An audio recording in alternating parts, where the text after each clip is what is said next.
In 1947, in New Mexico, a radio operator picks up a signal of unknown origin. He contacts his colleague, who confirms that his instruments are also detecting strange bursts. The man realizes the signals are coming from the vicinity of Roswell, decides to investigate, and heads there. However, at the location where the signals are clearly emanating from, he finds nothing. Suddenly, his dog lunges at something visible only to her. The man follows, only to be struck by a blinding white beam, and he is never seen again. Antarctica, 2003. At a research center, scientists are examining an object found in the permafrost, buried 3-4 meters below the ice surface. No one knows what it is or what to do with it, so they decide to contact NASA. Meanwhile, at the University of California, Professor Julian Rahm is delivering a lecture on cryptology, explaining the role of speech in the development of emotions. He mentions that not all communication relies on speech, as is the case with animals. During the lecture, one of the students flirts openly with him. After class, Julian is summoned by the university's chancellor, world-renowned scientist Beckham, and prepares for an uncomfortable conversation. However, the chancellor is uninterested in Julian's relationship with the student. Instead, he informs Julian about a recent discovery in the Antarctic Research Center. A NASA satellite has detected a strange formation beneath the ice, approximately 6 meters long and 3 meters wide. Moreover, a radio signal seems to be emanating from the object. The scientists have created a spectrogram of the signal and sent it to the university. The chancellor hands it over to Julian, the university's leading expert in cryptography. Julian begins analyzing the spectrogram and concludes that it's a highly powerful signal coming from a small object. The continuous pulsations indicate that it is a coded message. It resembles a beacon, but with far greater power than any current human technology. Simultaneously, the same signal is detected by a laboratory in the Falkland Islands and forwarded to the United States. Julian is sent to the Antarctic Research Base. During the turbulent flight, he feels uneasy about the crew's professionalism, especially when they admit to being unable to see through the pitch-black storm at the South Pole. Despite the conditions, the plane lands successfully. Julian descends to the lower levels of the research station, where he is met by staff member Nayla Olson. Surprised by his arrival during the restricted flight season, she explains that they are 20 meters below the surface, with the station housing a genetic lab and plantations. She leads Julian to the personnel sector, but he insists on seeing the discovery first, especially since his old acquaintance, Dr. Alexei Geraha, is eager to meet him. Alexei takes Julian to the find, which remains encased in a block of ice. Despite efforts to keep the temperature low, the ice is melting at an astonishing rate. Julian believes the technology they've uncovered surpasses anything humanity currently possesses. Alexei is called away, leaving Julian alone with the object. Drawn to it, Julian touches the icy block and experiences visions of recent events in his life. His hand feels a powerful static charge. Before he can fully recover, he is interrupted by biologist Kate Brecker, his former romantic partner. It's clear their breakup was difficult, and Kate maintains her distance. She escorts Julian to his quarters, warning him not to disrupt the harmony among the women on the station. Julian laughs it off. Lying down to rest, Julian feels a strange sensation in his hand and dreams vivid, incomprehensible images. Awaking unsettled, he decides to visit the object again. Along the corridor, he notices wet footprints and follows them, sensing an otherworldly presence approaching. Suddenly, visions of Earth from space and alien beings flash in his mind. He cries out and wakes up.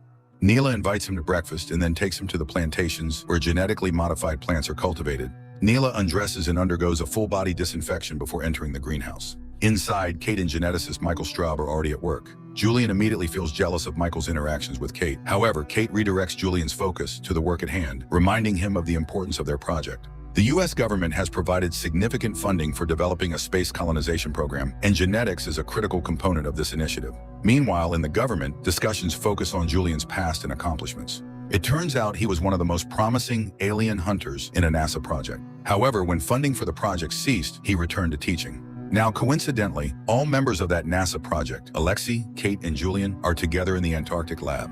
Julian continues working to decode the signal. During a break, he meets communication expert Graham, the first to detect the signal. They discuss the possibility of its extraterrestrial origin, though Julian remains skeptical. Later, Julian joins the team for lunch, where Alexei introduces him to the station's crew, including temporary pilots grounded due to worsening weather. Julian fields questions, noticing Michael's unfriendly demeanor. With sharp wit, Julian counters Michael's remarks, humbling the geneticist. The group visits the rapidly melting ice block. Julian suggests setting up an antenna to directly receive the signals for mathematical interpretation. After running the experiment, he resumes decoding, hypothesizing that the signal's beginning resembles a warning. At NASA, analysts compare the new signal to the one detected in New Mexico in 1947. The patterns are identical. The director orders Julian to be involved and summons his supervisor, Beckham, to headquarters. Meanwhile, at the Antarctic station, a loud crash disrupts the crew as the ice block fractures and collapses from its supports. Rushing to the scene, the scientists discover a strange formation resembling a prehistoric oyster emitting strong electrical discharges. It's unlikely to be a meteorite, as meteorites don't send radio signals.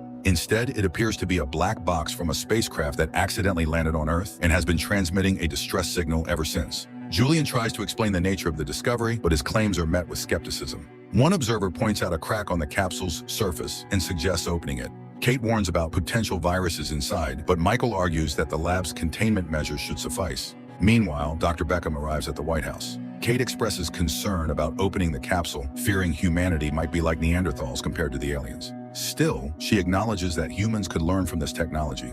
The team begins experiments to open the oyster. Dr. Beckham, hearing about the signal's recurrence, posits a theory about the dangers of alien interference. He is informed that a Soviet nuclear submarine is already en route to Antarctica. Back at the station, Alexei analyzes a fragment of the material from the fractured block and reports that it's not stone, but resembles a carbon-based alloy. Julian explains to Neela that the computer is attempting to decode the signal using mathematical principles. Neela suggests that the process feels like a puzzle requiring a key. This sparks an idea in Julian, leading to a breakthrough. He deciphers a message warning not to open the object. Rushing to the hangar, they find the scientists just as they manage to cut open the capsule. A viscous alien fluid spills out, killing one of the team members on contact. An explosion follows, cutting off power to the plantation. The surviving crew members regroup and conduct a head count. Everyone except the deceased scientist is accounted for.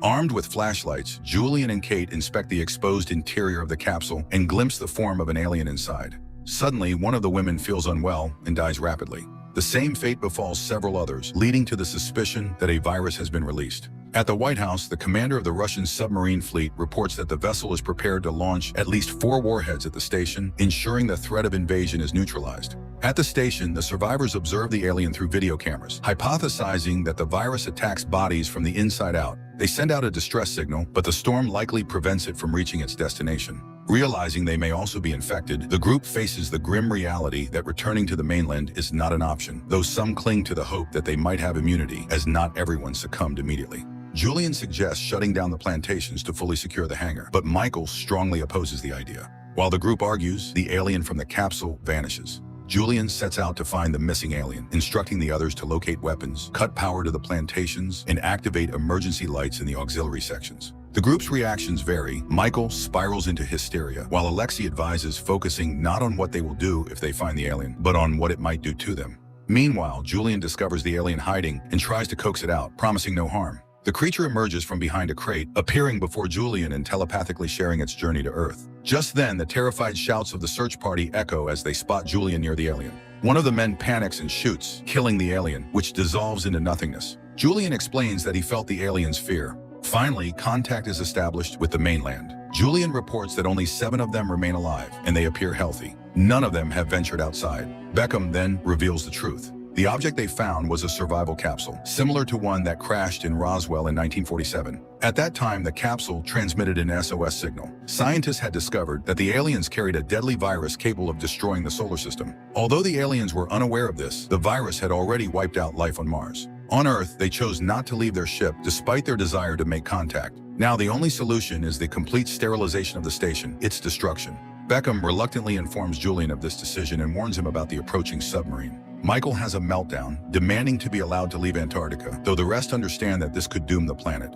Julian suggests blood tests for everyone to check for the virus. As the submarine nears firing range, its crew still believes the situation to be a training exercise. At the station, the team examines their blood test results. The cells appear healthy, but the risk of hidden unicellular viruses remains. Opinions split sharply. Michael urges them to flee, while Julian reminds them of the danger.